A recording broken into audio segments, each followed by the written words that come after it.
Welcome to the Ken Willis Podcast. I'm going to do a quick video here. Well, quick for me, but I'm going to do kind of an overview of Roman Judea. This is something that I have spent a ridiculous amount of time studying and researching, mainly because I am trying to write a serious nonfiction history of Roman Judea for Christians to help them understand the context of the New Testament, and as well as several key events that happen in the New Testament, and even pick out some historical figures that are mentioned from the Roman Empire. And so I do teach online. I teach a class on the history of the Roman Republic and Empire. And so this is all something I just enjoy anyway. And then, of course, I'm writing a historical fiction novel called The Last Zealot about the Jewish revolt and the destruction of Jerusalem in AD 70, and then, of course, the siege of Masada in AD 73, 74. And so that is something I thoroughly enjoy doing. And so in my Bible, in the middle of the Bible, in between the Testaments, I have kind of a quick rundown of the history of Roman Judea. And the reason is because a lot of times when we read through the Bible, or when we talk about the Bible, studying it, we kind of take this jump from Malachi to Matthew without ever looking at what went on there. There's 400 years of world history there, and most, if not all of that, is prophesied by the prophet Daniel. So if you want to know, what the Bible has to say about world history, it has quite a bit to say. And you should go to the book of Daniel and read what Daniel has to say. And he talks about the Babylonian Empire. He talks about the Medo-Persians. He talks about the Romans, even though he doesn't name them. He talks about the Roman Empire, and it's split from east to west. He talks about the Greek Empire, which I kind of skipped there. But you have the Greek Empire. He talks about Alexander the Great, the death of Alexander, and the partitioning of the empire into four pieces, and then the civil wars that come after that. All of this of which leads up to kind of where I want to begin this with, and we have like Seleucid Judea. So in Seleucid Judea, the main thing you need to know about this is that essentially we have this evil king by the name of Antiochus Epiphanes, or Antiochus Epiphanes, I think would be the better way to say that. And he is going to be asked by the Jews to come in and protect them from the Ptolemaic kingdom, which is the Greek Ptolemaic kingdom that is ruling Egypt and that region in the south, so the king of the south, as Daniel sometimes refers to him as. And then he also refers to the king of the north. This would be the Seleucids, okay? Well, if you're familiar at all with the history of Hanukkah, you know Antiochus is not a good guy. Okay, eventually he tries to Hellenize Judea, which means he's going to make Judea be Greek. He's going to try to outlaw Jewish practices. He's going to try to defile the temple. He ultimately will defile the temple. He does not fulfill everything in Daniel's prophecy that the Antichrist will later fulfill, but he comes as a foreshadower of the Antichrist. And he comes as someone that when the Antichrist does arrive, Jews of that day will look back at Antiochus's actions and go, aha, this is what Daniel is talking about, okay? And Daniel even says, let the reader understand. So when this is happening, you will understand it better. All right, so he is going to appoint his own high priest, who is a pro-Greek high priest. And by that, I don't just mean that they're pro-Greek culture, but in pro-Greek culture, in Greek culture itself, you also have what's called Greek mythology and Greek religion, or Greek polytheism. And this high priest is going to bring that in there. And basically, Jews are given a choice. You either worship Zeus, you worship these false gods in your temple, you accept this, or you die. And of course, a certain group named the Maccabees is going to emerge. Yehuda Maccabee, or Judah Maccabee, which means Judah the hammer. That's what it means. They're going to emerge as these Jewish freedom fighters, these spiritual revivalists. There's a spiritual element to it just as strong as the physical, and they want to remain faithful to God. They want to purge the temple of this paganism, and they want to ultimately fight the Greeks because they believe God is going to be with them. And of course, Judah Maccabee wins several amazing victories that obviously God is in. Just unexplainable how he wins these battles, other than the fact that God was in on it. And God actually prophesies that. Even in the book of, I believe, Zechariah prophesies that Judea will rise up against Greece and actually overthrow their oppression. So that's an interesting thing to look at too. Again, I won't go through everything here because I am trying to end this video in my lifetime. And if you know me at all, I could talk about this all day, and I just love it. And I know not everyone shares my enthusiasm. Okay. All right. So eventually, the Maccabean rulers, as they become known, because Judah is killed, and of course his family kind of starts what we call the Hasmonean dynasty, these Hasmonean kings. And eventually they fear that Antiochus's descendants, and Antiochus himself maybe, will even come back and try to take revenge. And so they call upon a smaller, lesser known place called Rome. And Rome is going to come and try to intervene and protect them, okay? So this happens, and I see my dates are here. I'm having to look at it. So about 47 BC, you have a man by the name of Antipater. Antipater is appointed by Julius Caesar and Pompey Magnus. So yes, we are in the time period of Gaius Julius Caesar, or Gaius Julius Caesar, as he would have been known. And Antipater is appointed as the procurator of Judea. All right, and then unfortunately, this is interrupted by the Roman Civil War. Okay, and of course, Gaius Julius Caesar is forced by the Senate of Rome to basically go on the offensive, and he has little choice but to basically invade Rome. So he marches on Rome with his army. He spends over a year trying to outmaneuver Pompey. Pompey, of course, loses. Surprisingly, he loses to Caesar. And Caesar returns to Rome, and then, of course, Caesar is killed on the Ides of March on the Senate floor. He's stabbed, I think, 27 times. And, of course, his famous quote would being, ouch. But, yes, so that kind of upsets the fruit basket a little bit. Antipater maneuvers himself, however, to remain in power. He actually helps Mark Antony. And, of course, Herod... Antipater has several sons. He has son Faisal, and he has one called Herod. All right, Herod is going to become known as Herod the Great, the same Herod the Great that tried to kill baby Jesus. All right, well, Antipater is going to support the Roman Empire, and eventually, Herod the Great will become the first king of Judea.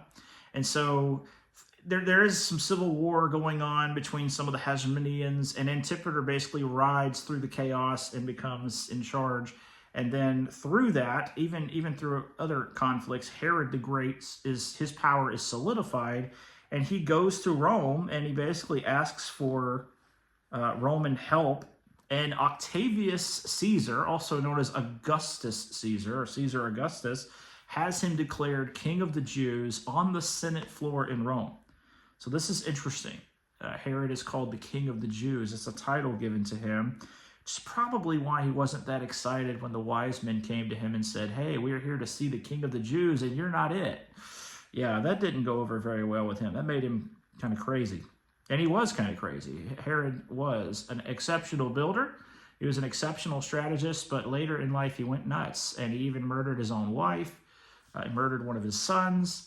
He had his dead wife buried in a vault of honey, which is nice, and he could go in and look at her whenever he wanted to, and then he would weep and wail that he had killed her. It's a little late then, but so sometimes when people call you honey, that makes you wonder. No, that was an attempt at humor there. Okay, so yes, Herod the Great does try to kill baby Jesus. And of course, some historians will say, well, we have no record of this. Okay, there's no massive headline that this happened. Well, again, remember, Bethlehem was a very small town. We're talking probably like 20, 30 children at the most that were killed.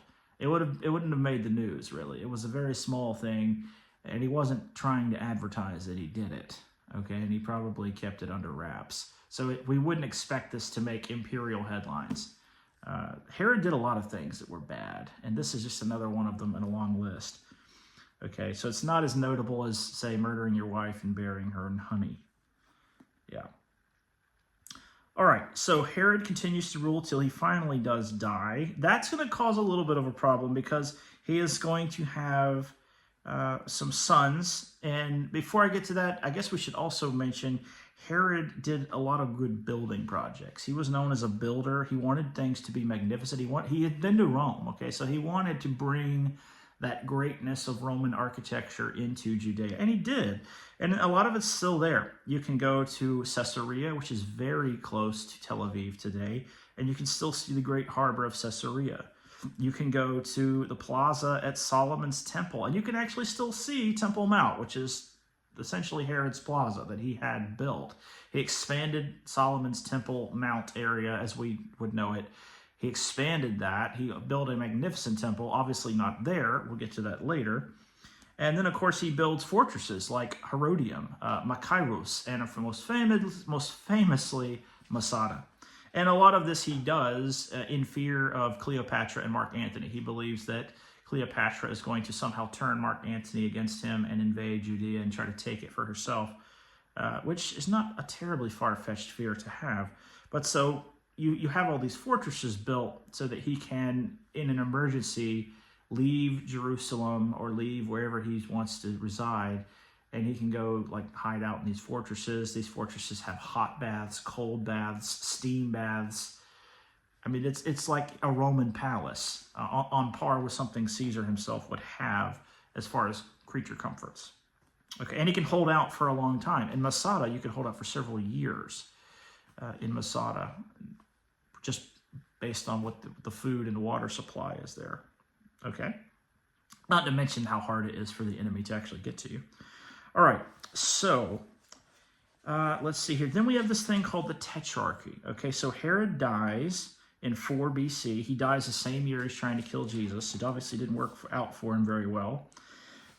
The kingdom's divided amongst his sons. You have Archelaus, Philip, and Herod Antipas. Okay, Archelaus is, he's only going to rule for like 10 years, okay? And of course, you read in the Nativity story that Joseph and Mary are waiting out the death of Archelaus. They're not really into him. He did some bad stuff too. He murdered a bunch of Jews that were worshiping in the temple. He's banished to Gaul in 6 AD. He's out of the picture, okay? All right, being banished to Gaul is not a good thing in the Roman world. That's like being made to live with some of your worst enemies. Philip the Tetrarch takes over. He's going to rule till 34 AD over Iturea. It's another province near Judea. So Judea, if you look at Roman Judea and you look at a map of Israel today, Judea is that area predominantly where we have like Jerusalem. Okay, Jerusalem, Bethlehem, the kind of the southern middle area of what we would call Israel today. The north of that would be Samaria, and then of course the Galilee all the way at the top, and then you would have like Iturea would be down in the south, and you've got let's see, you have like Nabatea would be kind of more to the south, way out to the kind of like where Arabia, some of the northern Arabia area would be today. So when you hear those, they're just like Judea is just a piece of the puzzle of what we would now call Israel. Okay. All right. Let's see where we are because I'm trying to read my own handwriting here. This is always fun. Philip the Tetrarch, yes, he is going to not be that key of a player, but the guy that we've all heard of probably is Herod Antipas. All right. Antipas was the Herod who was alive when Jesus was tried by Herod. That's him. Jesus called him a fox. He ruled Galilee and Perea. And of course, Perea is kind of over where we would have Jordan today. He is famous for marrying his brother Philip's wife, Herodias.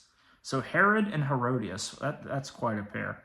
He is responsible for allowing and ordering the murder of John the Baptist. Okay, Herodias wants that to happen when Salome, her daughter, Philip's daughter, dances for Herod. It pleases him well. He says, I'll give you whatever you want. Her mom says, I want his head because he preached against me. And you've all probably heard of Herod Antipas. So there's a lot of Herods in the Bible, okay? There's Herod the Great. There's Philip Herod.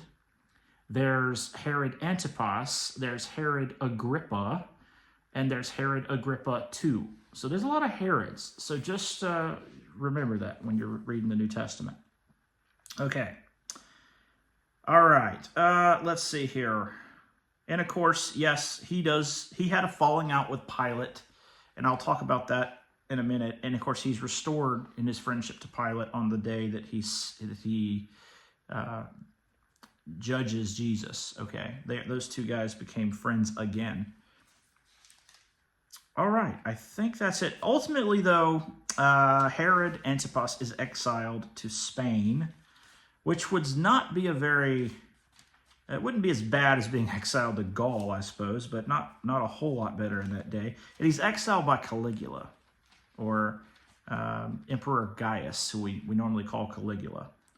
All right, and that happens in AD 39, so that's several years after Jesus' death and resurrection. All right, Pontius Pilate, or Pontius Pilate, as we would call him in English. He's the 5th procurator of Judea, the 5th of several others who will come behind him. He serves from 26 to 37 AD, all right, and he is pretty much totally in charge of Judea. Technically, there's a governor above him, the legate of Syria, alias, let's see, I can't even read that word. Wow. I can't even read the word. So that's unfortunate there. But the legate of Syria is over him. So he has a boss, but he's essentially left to do his own thing. And he's going to do it pretty well for the most part, but he's going to mess up a few times. And it's going to get him in trouble, ultimately one time too many. All right, so let's talk about what happened here. He makes his primary residence in Caesarea. That would be pretty much the case. I'm not positive in every instance that happened every time of a procurator, but after Pilate, every procurator pretty much is going to reside in Caesarea. And Caesarea makes sense. It's the port city. It's the great harbor. So I wouldn't doubt that I can't think off the top of my head if every procurator lived in Caesarea, but I'm pretty sure pretty much all of them did, okay? So he would not be in Jerusalem year-round. And we think of that, when we watch the Passion or Passion Week movies or documentaries, or we're having, Passion Week sermons and things, we think, Pilate just lives there. Well, no, he didn't, actually. He does have a palace there, but most of the time he's in Caesarea. He would come to Jerusalem for feast days, and the reason is he needs to maintain order, especially during Passover. Because remember, what is Passover about? It's about deliverance from an oppressor. And by this time in the narrative, Rome is seen as an oppressor. They were invited by the Jews to come there. But eventually, Rome, as typically is their nature, we will come protect you and provide for you, but it is going to cost you your autonomy eventually. It's going to cost you some of your freedoms. Now, overall, was this oppression as bad as we think it is? It's kind of a jaded thing. You can read various accounts of it, but for the most part, the Romans would leave you alone as long as you paid taxes and as long as you showed respect to the emperor. Okay, now Judea was not polytheistic. As a whole, it is monotheistic. Romans don't really care for that because they feel that might anger the gods. They, however, overlooked this fact because Herod the Great had made Judea such a profitable province. So if the money's right, we'll overlook other things. It's kind of like today, isn't it? Money talks. So Pontius Pilate is going to have some issues, and of course, one of his main bargaining chips in ruling the Jews is he has the power to appoint a high priest. He has the power to seize the priestly garments, which is going to stop the Day of Atonement and is going to stop the function of the high priest. If he controls the religious autonomy of Judea, he controls Judea. If you can keep the Jews from practicing their religious ceremonies, you've got them right where you want them. And Rome knew that. And so Pilate has that power, which makes him not very popular to most Jews, unless you're one of the richer Jews, the aristocratic Jews, or, you know, one of the Sanhedrin, or not the Sanhedrin, I can't even think. The Sadducees. The Sadducees are the more pro-Roman Jews. The Herodians are also pro-Roman, but they're also pro-Herodian. And it gets, the lines get a little blurred when you get into all of that. So you could be a Sadducee and be a Herodian too. So it's kind of but it tends to be that the Sadducees were the more wealthy of the Sanhedrin, and so they were more interested in maintaining their wealth and their status. And to do that, they need to be on good terms with Rome, which means they're going to try to be very pro-Roman most of the time. So it's an interesting study, though. All right, so Pilate is obviously famous for his presiding over the trial of Jesus, but he's also famous in history for some other not-so-good things. One of them was he basically just offends the entire city of Jerusalem by having his troops march in, holding imperial standards with the face of Caesar on it, which is a huge sacrilegious, blasphemous thing to the Jews, that he would order this to be brought in. He tries to impose this in plain view of the temple. He even tries to mount like an eagle, a giant Roman eagle on the temple itself. So he's over the temple gate. He's going to make the Jews very upset in that way. And honestly, Caesar's not that interested in offending the Jews, because you don't want to just unnecessarily create rebellion in the empire. We don't want to unnecessarily offend people. If they're making us a lot of money and they're paying their taxes and they're for the most part loyal to Rome, we're not here to enrage them. Why would we want to do that? And so he does get reprimanded by Tiberius. Caesar reprimands him for this. And of course, he also is famous, and this probably happened right before the Passion events happened. We have this mob that forms in Jerusalem protesting Pilate's use of temple treasury funds to build a viaduct. An aqueduct or viaduct, I can't remember which one it is. And I think it's an aqueduct. And so Pilate's idea is, I'm going to build this aqueduct that's going to bring water into the city. It's going to help your temple because you need water to do all of your sacrificial things. So I'm not going to pay for it out of my pocket. I am going to do it out of your pocket. And the weird part is, the Sanhedrin, for the most part, had totally agreed to this. And again, this is because a lot of them were Sanhedrin. I keep mixing this up.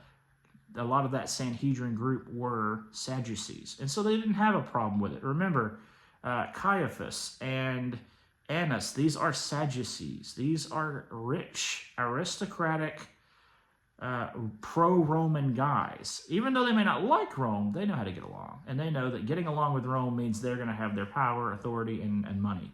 And they like that quite a bit, actually. All right, so again, he is reprimanded by Tiberius for this, because when the mob shows up, Pilate sends undercover troops into the mob, mingles with the people, and then they just kill everybody. And so it's probably during that riot that Barabbas is apprehended, and it's probably because he was probably killed some Roman soldiers in that thing. So he's kept and he's put in prison. They're saving him for a good day to do something bad to him. And that's when we actually read about it in the Gospels, and I'm trying to find the reference here. If I have it. I have it in my regular notes, but I don't probably have it written here. But the Bible tells us that Pilate mingled the blood of the Galileans with their sacrifices. It's not talking about some kind of weird religious thing. He's saying he killed a bunch of Galileans as they were in Jerusalem to worship. So, yeah. So Pilate has basically 2 strikes on him, and he knows that if Caesar tells him one more time you've messed up, you're probably going to get removed, which means he's going to lose his status. He's going to lose his position. He may lose his head. Probably not his head, but he's going to get exiled, or he's going to get some kind of dressing down to where he'll never be in any kind of government position again. All right. Now, what kind of troops did Pilate have in the Roman army? Well, yes, he did have a lot of auxiliary troops that would have been there. The 10th Legion is most famous for its role in the Jewish revolt and the destruction of the temple. They would not have been stationed in Jerusalem all the time, but the elements of the 10th would have been brought from Caesarea to Jerusalem when Pilate came. So Pilate's going to come to Jerusalem with extra troops. He's not just going to rely on the small garrison in the Antonia fortress, which is connected to the Temple Mount, and he's not going to rely solely on any guards that are on the opposite side of the city in the Praetorium, or what we would historically would call the Palace of Herod the Great. Okay, so there's a Hasmonean palace right in the middle of the city. That is where Herod Antipas lives. Okay, the Palace of Herod, however, is on the western side of the city and has the famous three towers, Faisal, Mariami, and Hippicus. And so whenever Pilate comes to Jerusalem, he is going to take up residence in the old palace of Herod the Great. It's a very good place to live. It's comfortable, but it also works as a great place to house all the soldiers you bring. So when the 10th Legion or cohorts, whatever, however many men he wants to bring, they can just camp in there. And they're very safe, and he has an increased military presence so that if any Jews get too patriotic, because remember, it's Passover, we're thinking about being free from oppressors, and guess what the Romans are now? So you want to kind of increase the soldiers, increase the police traffic, increase the patrols of the city, just to let everybody remember who's really in charge in case they get a little too patriotic, okay? All right. Now, let's see. Pilate was a fan of Caiaphas. He did like Caiaphas as a general rule. Okay, and we see a lot of movies that portray Pilate as being this angry guy who just hates his life, hates his job. While he would not have been deeply in love with the Jews, he was very effective at being a governor. And so he has to get along with these people pragmatically. So he would have been quite good at getting along with them, because if he doesn't, he's going to get in trouble. Okay, and so he doesn't want to do that, especially after 2 strikes, and Caesar has warned him twice. All right. He also holds the imperial title Friend of Caesar, which is interesting. He was given this honorary title, which is another reason why the Sanhedrin guys tell him, if you're Caesar's friend, you won't let Jesus go. You'll kill him. So they're actually using a real title that he was given by Caesar against him. So yeah, that detail you would never know just by reading the Bible. You'd have to know that he actually held that title. It was a honorary title in the empire that not everyone had. All right. Okay. He eventually is replaced in AD 37 because he's going to overreact again and slaughter a bunch of Samaritans at Mount Gerizim. Okay, so he is ultimately going to get replaced. Now, there are some people who say that he became a Christian, and there's some people that say, like, he went back to Rome and tried to get Jesus made into a basically deified in front of the Senate. There's actually no evidence historically that any of that happened. That is just simply tradition and word of mouth, and none of the accounts agree. There's another tradition that says he went kind of crazy in exile and would go down to the river and wash his hands, and he would, like, just couldn't. He would see the blood of Jesus on his hands, and he'd be trying to wash his hands to get rid of the blood, and he couldn't get rid of it. I don't know. It's interesting, but none of these accounts really, we don't have anything really that we can say for sure about it. It is very possible that his wife was a Christian. She is named in the scriptures, and for her to be named like that, it does kind of suggest to me that possibly she had become a Christian, or even was a follower of Christ in some way, if she's named like that, and she doesn't want Pilate getting involved with it. That's totally possible. I don't know. But what we have to go by historically, I can't tell you dogmatically anything. We do know that he is recalled to Rome. Before he gets there, Tiberius, of course, dies. And so Pilate probably wouldn't have gotten in a lot of trouble. He probably just goes off and retires somewhere quietly in a villa and lives out his life peacefully, rides off into the sunset. We don't read any record of him ever being punished because the emperor is dead. And once the emperor is dead, if you're in trouble with the emperor, you get a lucky break there.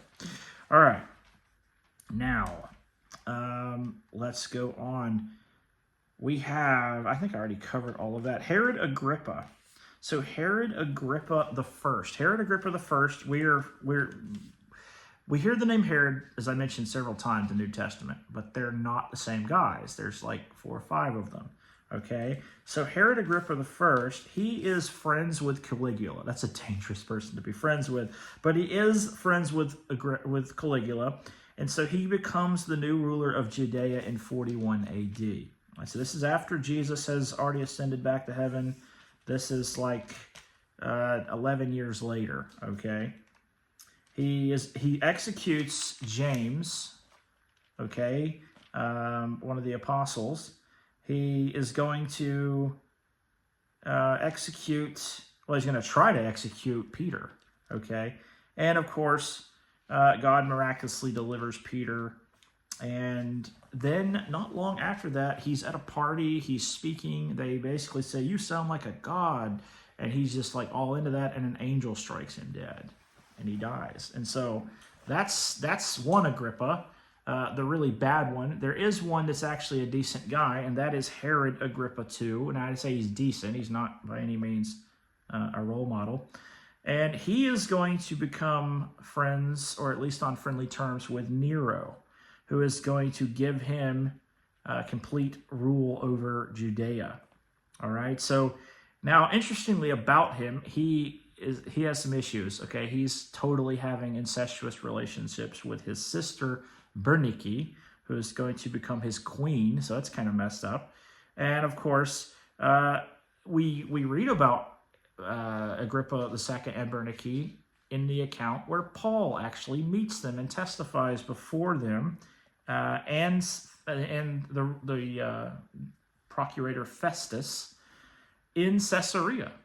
Okay, and so Paul is going to assert that Agrippa believes the law, the Torah. He believes the prophets. He's an expert in these things.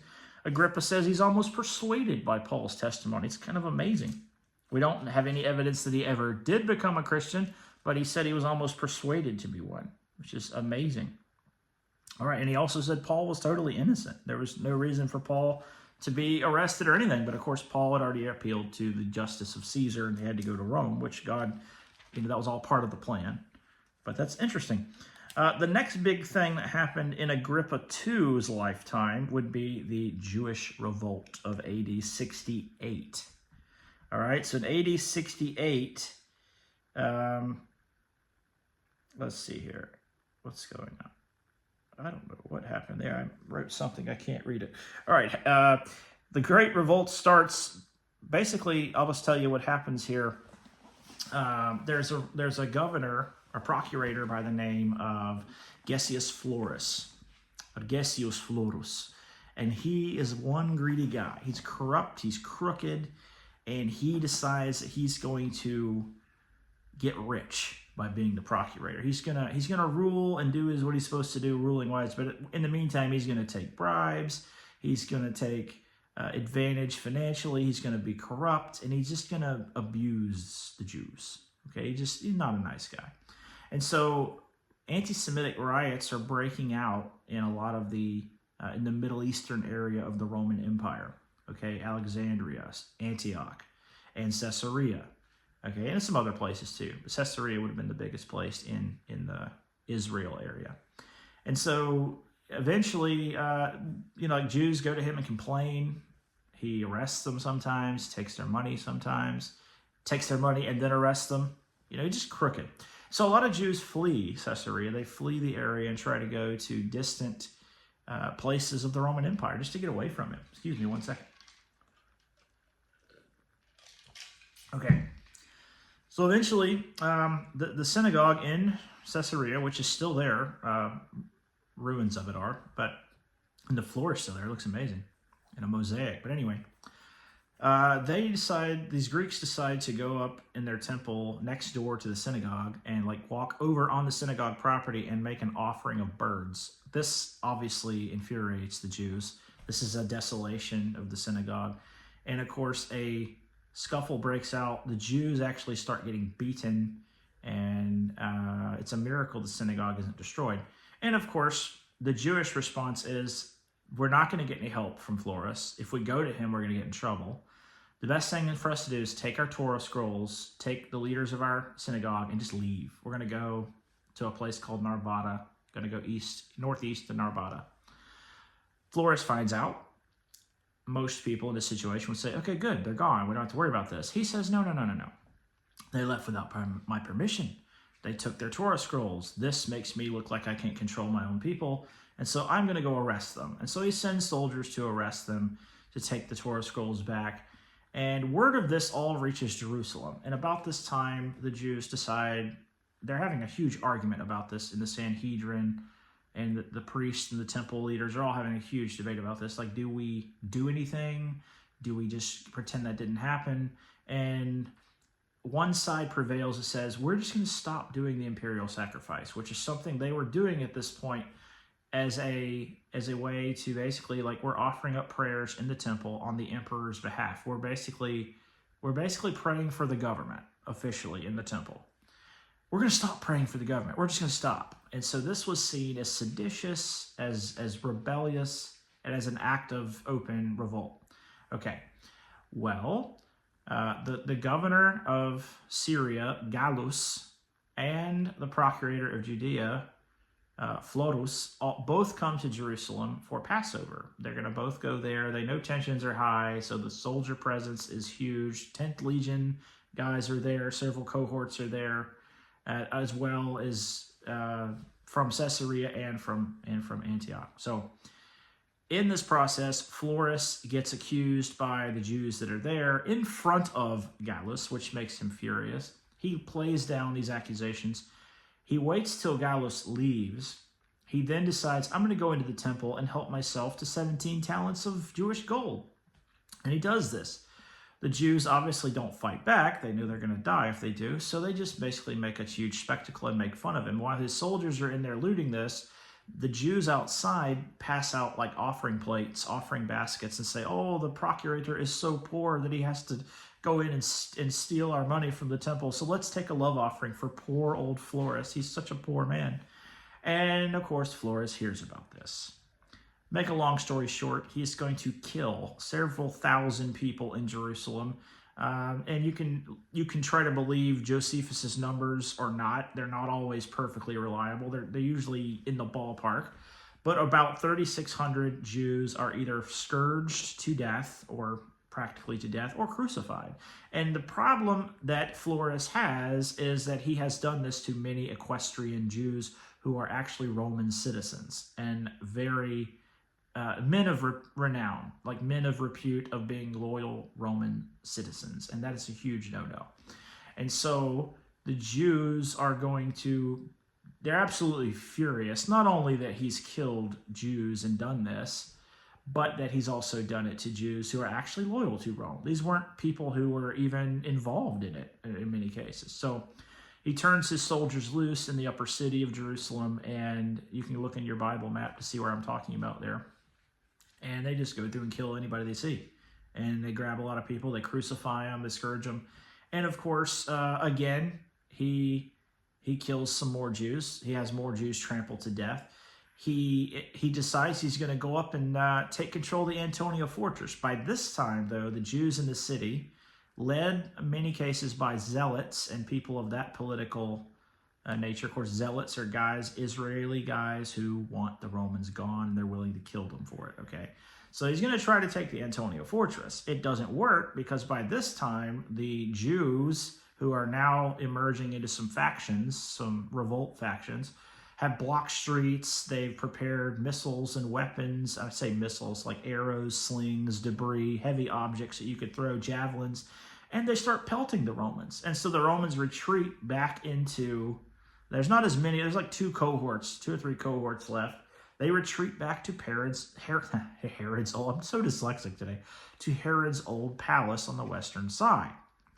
All right, so eventually the Sanhedrin comes out and they negotiate with Florus. Look, if you'll just leave, go home. You've done enough. Just go home to Caesarea. We will smooth things over here. And he says, sure, I'll go, but I'm leaving a cohort here because I'm not leaving the city with this kind of stuff going on. They say, fine, do that, but make it be one of the cohorts who had nothing to do with the violence. And he's like, oh, yeah, sure. So he's on his way back to Caesarea. And of course, eventually, the zealots, they're not happy. In all of that violence, Queen Bernice is in Jerusalem. She tries to stop all this. She ends up almost getting killed by the Romans herself. She goes, locks herself in her palace, sends a messenger to go back to Gallus, who's, on the way back to Caesarea. I can't remember if he's there or not by now. They reach Gallus. He sends an investigator back to Jerusalem named Neapolitanus, I think. And so he brings Agrippa with him because he was off on business. So Agrippa and Neapolitanus come back. They are met with this angry city, rightly so. And so Bernice and Agrippa now have this really precarious situation. We've got to sympathize with these people who've been done wrong by Rome, but we've also got to appear to be very loyal to Rome, because if we're not, Rome is going to remove us, possibly kill us, and if it gets bad enough, they'll come back and just burn the whole place down. And Agrippa doesn't want that. He wants to save the life of his people. He doesn't want a war beginning over this. He tells them, look, let Rome handle this. Let the investigation take place. Caesar will get word of this. He will come in and punish Florus. He'll remove Florus, and everything will be fine. And we may even get some more freedoms out of this, because they'll realize we are good, loyal people to the empire. Unfortunately, that doesn't go over very well, and he is pelted out of the city along with the queen. And so now we have a revolt. It's going to happen. And it does. First things first, the Antonia fortress is captured by their zealots and the rebels. They kill the Romans inside. They burn it down, or at least burn it out, burn the wood part out. They then besiege Herod's old palace, where the other cohort of Romans are. Eventually, after a good while, I think it's almost a month, they do capture, or several weeks, I don't know if it's a full month, they capture it. They basically make a treaty with the Romans saying, if you'll surrender, we'll let you live. They break that treaty and murder all the Romans inside. So now the Jews have taken the city of Jerusalem, but they have killed all the Romans there. They have broken their word, and they are going to be really in trouble. Okay, so there's that. All right. There is a huge battle that happens at a place called Beth Horon. It happens when Gallus marches back to Jerusalem with his full legion. They are not able to take the city. The Jews are able to hold the city. There's a lot of street fighting that goes on. There's several assaults on the Temple Mount. The Romans really should have won it and almost did win it. But for some reason, Gallus falls back, retreats to his camp, and decides to march back to Caesarea. And he basically says, I need a lot more men. And he was just this close to taking the city. But he marches back to a place called Beth Horon. It's a narrow pass where the Maccabees actually won a great victory over the Seleucid Greeks. And they're like, let's do it to the Romans. We did it to the Greeks, let's do it to the Romans. And they do. They massacre almost an entire legion. The 12th Fulminata is almost completely wiped out. And Gallus eventually dies of his wounds. It's just a mess. The Jews capture thousands of Roman swords, weapons, shields, armor, and almost 100 siege engines, artillery pieces, stone throwers, scorpion bolt throwers, and things like that. So now you have a revolution, and the rebels are now armed with Roman weaponry and artillery, which is a huge problem. So now, not only is the next group of Romans coming to Jerusalem going to have to be a lot bigger, they're going to be fighting against artillery pieces that they would not have had to fight against. So it's made a mess. So eventually, General Vespasian is sent to Galilee, and he wins several huge victories. One victory he will win at a place called Jotapata, or Jotapata, and this is a city that is defended by the Roman general and aristocrat now known as Joseph ben Mattiyahu. You know him as Josephus. He is going to be captured by Vespasian, and he is going to basically become Vespasian's servant and translator and advisor. And he's going to basically, he makes a really interesting prophecy hey, Vespasian, you're going to become emperor of Rome. And Josephus is doing this probably to save his own skin, obviously. And ironically, it happens because later you have this thing called the Year of Four Emperors, where you have the suicide of Nero. He realizes he's going to be killed by the mob, and he just kills himself because he's crazy and he's a tyrant, even on Roman standards. And so then you have this power vacuum that develops. You have 4 guys become emperor in 1 year. So you have Nero dies. You have a guy named Galba. He ends up getting killed. You have another guy named Otho. You then have Vitellius. And then you have Vespasian. Okay, and so Vespasian becomes emperor. He's back in Rome. So he's going to leave his son Titus to finish things off. There's another siege that happens actually before that at a place called Gamla in the north of Galilee. Very interesting thing you should look at. But then, of course, Titus is left with the big problem of going back to Jerusalem. And, of course, he'll take almost 60,000 men to fight the Jews, 20,000 men. The big problem for the Jews is the city is packed. Josephus says close to 1 million. We don't know if that's true. It's possible. 1 million people are in the city to celebrate Passover. They should not have been in Jerusalem. Okay, they're now trapped. They can't really get out. The Romans are all around the city, and of course they're going to start a 4 or 5 month siege there. They're going to go from I think May all the way to September, and they're eventually going to build a wall around Jerusalem, just like Jesus said. They're going to cast a trench about the city and besiege it. And they are going to destroy Jerusalem. They're going to kill not only the rebels and the people who were combatants, they're just going to kill everything. They're going to enslave some 40,000 people, women and children, the ones that don't get killed. And the Romans are going to destroy the temple, just like Jesus said. They're going to destroy every stone. They're moving the rocks, throwing them down off of the Temple Mount, partly as a way to insult the Jews, mainly because all of the gold from the temple is now running down all in the cracks of the rocks. And so these Roman soldiers, who are also full-time engineers, well, let's get the gold. That's part of how the Roman army paid their guys in battle. You could take spoils. You could sell things. You could sell slaves. You could sell spoils. You could take loot. And that's going to fulfill that prophecy. They've destroyed every block of the actual temple, and the surrounding buildings are gone. And there's still... a lot of them are still down on the ground, on the bottom of the Temple Mount. You can see where the Romans did that. That's going to be considered by Rome the end of the revolt. It's not, though. Titus goes back to Rome, has a triumph, a parade of victory. He parades a lot of the captives. They execute one of the leaders of the Zealots, Simon Bar-Giora. They're gonna get rid of him. John Gascala, the other guy, he's given life in prison, the Mamertine prison. And of course, the only big problem is there's still Jewish resistance going on in Israel. Not massive, but places like Herodium, Machaerus, and Masada are still held by zealots and rebels. And Masada is home to the Sicarii, the worst of the worst, okay? The daggermen of Judea. And of course, Titus does not go back to deal with this, but other guys are sent, namely the most famous of them probably is Flavius Silva, portrayed by Peter O'Toole in the old TV special Masada, which is actually pretty decent considering for that time, for the years it was made. It's actually pretty decent. The big thing with Masada, the Jews are said to have all killed themselves before the Romans could build this massive ramp. Like right as the Romans finish their ramp and get ready to break through the wall, they come in and find all the Jews have committed calm suicide. We don't actually see that in the historical record, though. Josephus is writing this from Rome after the event, okay?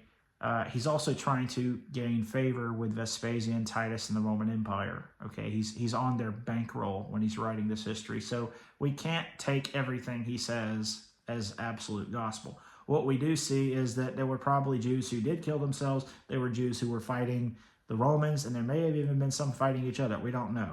But there was obviously some kind of battle that took place. The Romans probably either threw the bodies off the mountain or just burned them all, probably just burned them all. And they would burn them all not as a sign of honor, but just as a practical way to get rid of the bodies, because the Romans are going to station a small garrison on Masada for a long time after that. And they're going to station the 10th, the Fretensis Legion in Jerusalem for, I think, almost 200 years later. They're going to be Roman soldiers in Jerusalem. There will be two other revolts that happen. One will be the Kitos War. It fails. Another one, the Bar Kokhba revolt, which actually comes close to, it does better than the Kudos War, but it fails. And the Romans finally just level pretty much all of Jerusalem. They ban Jews from residing in Jerusalem, and they rename Jerusalem to a Roman name that you probably have never heard of. But they just try to erase Jerusalem from history at that point. They're just done with it. And the Jewish revolt's the biggest revolt in Roman history. The only thing that comes close to it is the destruction of Carthage in the Third Punic War, before even Caesar is alive. So it's a pretty big deal. Roman Judea has a lot of history going on there, and I hope this has been interesting, and I hope this kind of gives you perspective on when you read the New Testament. And John, the Apostle John, would have been alive when all that happened. And remember, Paul wrote the book of Hebrews, and if you don't know that, well, you do now. But Paul wrote the book of Hebrews and mentions there's a day coming when, all this city is not going to be here like it is now. The temple's not going to be there. So he knows that. And John is actually alive. I think he dies in like AD 90, if we by what we know of it. And so John would have been alive to hear about Jerusalem being destroyed and things like that. So that just gives you perspective. I hope that's interesting. And if not, I hope you probably clicked off this video a long time ago.